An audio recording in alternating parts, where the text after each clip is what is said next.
I do want to talk a little bit about the live fire. Can you, I think I found it in the regulations of sort of under the handgun carry permit, so it's the O2, I guess, sort of what proficiency and use demonstration means. What's your understanding of the difference between proficiency and orientation? Proficiency demonstrates a level of skill in firing that particular handgun. You can demonstrate use and handling by using that handgun and using what we call a snap cap. It resembles live ammunition, but it's not.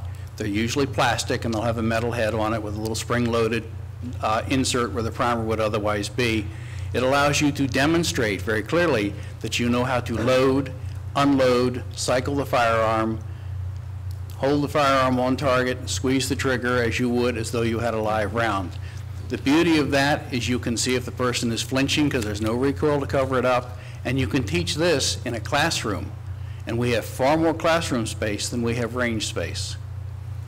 But there's nothing in 281 that says that we are now, the regulations suggest live fire, but none of this testimony that you just gave was ever discussed during all of the different hearings that we've had. It was not discussed because we were under the impression, as were probably most of the members of the General Assembly, that this language, as I stated previously, was intended to take live fire out.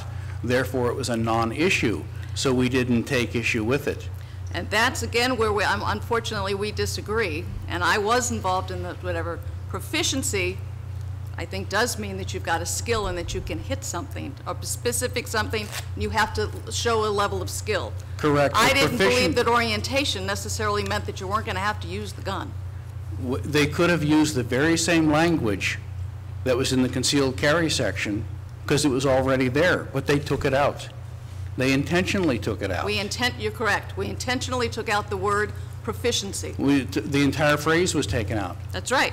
But that it also, we left in that it does in fact require orientation component that demonstrates the person's safe operation and handling of a firearm. And we may split hairs over whether or not that means that you can fire it or not. But I didn't believe that there was any suggestion that you wouldn't have to fire the gun. I do understand your position, and I do respect it. I think it doesn't address the question of why was the original language taken out to begin with. I think I can answer that. The court will ultimately decide that. Probably is true, but I can answer that it was because many of us that listened to some of the testimony that we heard and were concerned that requiring the level of proficiency that is required for the handgun permit carry or the concealed carry was much higher than someone that was walking in and wanted to purchase a gun for safety in their home. Okay. I might have thought maybe they needed proficiency, but that was a different question. Elliot Smeagol. Thank you, Mr. Chairman. Mr. Jocelyn, sir. You remember when we were having this argument, I remember it being explicitly taken out, and I remember being the one who got it explicitly taken out when we were talking about there being no ranges available, there being no insurance to pay to the live fire, how people weren't going to be able to do this, and that it was explicitly taken out because of the unavailability of ranges and how it would take people and deprive them of their ability, especially in the municipal areas, in the Baltimore City and others that don't have ranges. And do you recall us talking about that? And thus we were happy that they took this out. I remember it explicitly because I was there and I was the reason it got taken out. I remember arguing about it. Do you remember? Mr. Shumo, I have a question. All right, well, I have a question in light of, isn't that so? Yes, sir. Thank you. Now,